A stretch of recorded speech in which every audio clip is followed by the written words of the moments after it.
అనుదిన నిత్యజీవపు మాటలు. దేవుని నామానికి మహిమ కలుగునుగాక. దేవుని వాక్యాన్ని చదువుకుందాము. యెహోవా స్వరము లేళ్లను ఈనజేయును, అది ఆకులు రాల్చును. ఆయన ఆలయములో నున్నవన్నీయు ఆయనకే ప్రభావము అనుచున్నవి. కీర్తనల గ్రంథము 29వ అధ్యాయము 9వ వచనము. దేవుని ఆలయం అంటే దేవుని ఇల్లు.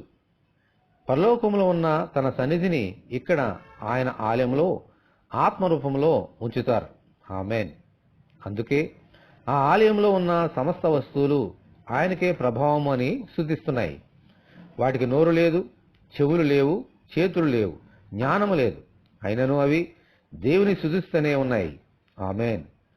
ఆ ఆలయంలో ఆయనను ఆరాధించడానికి వెళ్తున్న మనము నోరు, చెవులు, చేతులు, జ్ఞానము ఉన్నా మనము ఇంకెంతగా ఆయనకు ప్రభావాన్ని ఆరోపించాలి.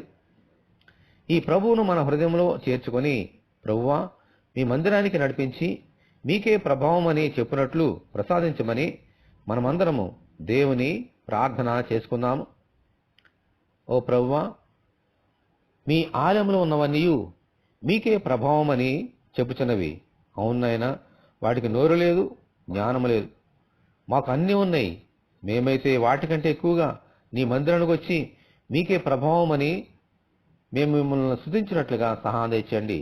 పరిశుద్ధుడు, పరిశుద్ధుడు, పరిశుద్ధుడని మానక రేయింబవళ్ళు ఆ పరలోకంలో ఎలాగ స్తుతింపబడుతున్నారో ఈ లోకంలో మేము కూడా మరి ముఖ్యంగా మీ ఆలయంలో మిమ్మల్ని స్తుతించినట్లుగా కృప మాకు దయచేయండి.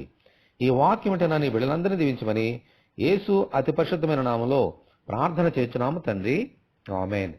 దేవుని కృప మనకందరికీ సమృద్ధిగా నుండునుగాక. ఆమేన్. పరిశుద్ధ దేవుని మందిరం.